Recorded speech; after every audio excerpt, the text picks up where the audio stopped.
أعوذ بالله من الشيطان الرجيم. بسم الله الرحمن الرحيم. الرحمن علم القرآن، خلق الإنسان علمه البيان. الشمس والقمر بحسبان،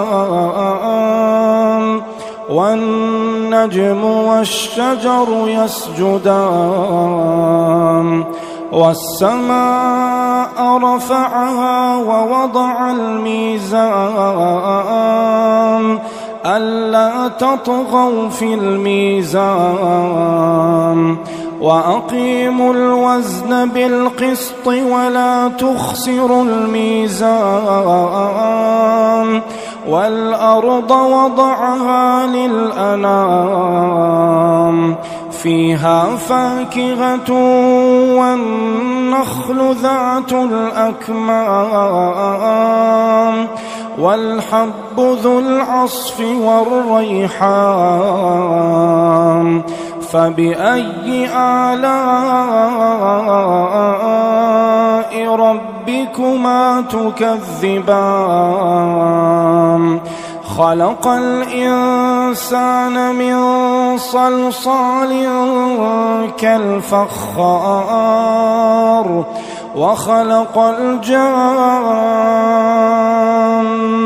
من مارج من نار.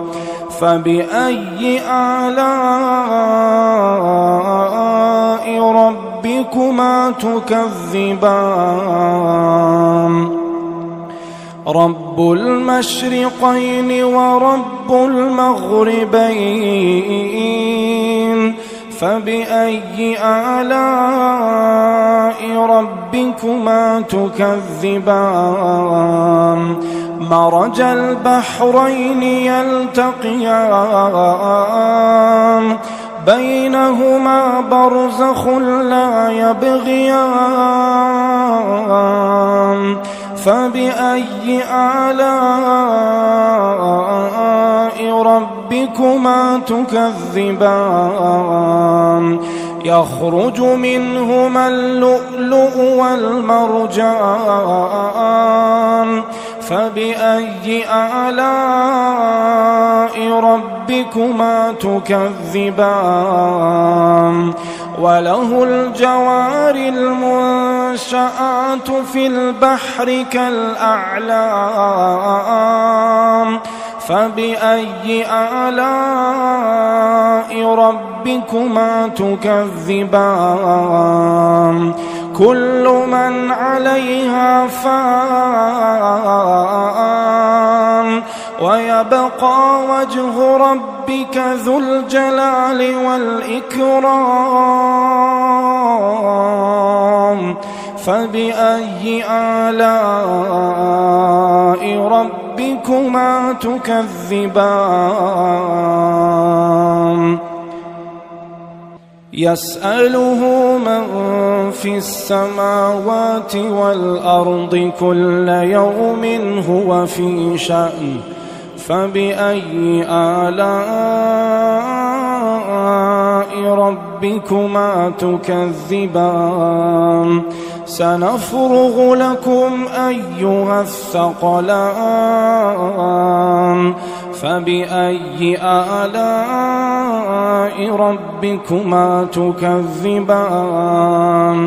يا معشر الجن والإنس إن استطعتم أن تنفذوا من أقطار السماوات والأرض فانفذوا لا تنفذون إلا بسلطان.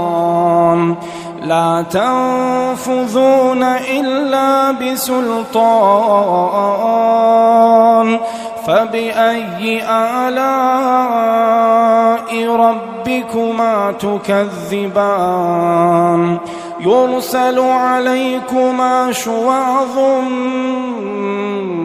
من نار ونحاس فلا تنتصران فبأي آلاء ربكما تكذبان فإذا انشقت السماء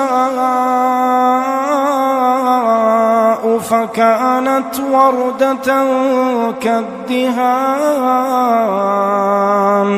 فبأي آلاء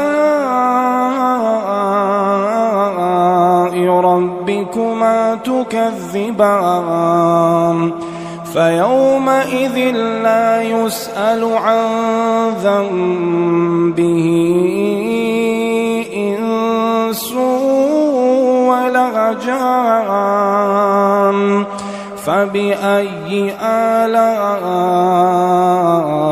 ربكما تكذبان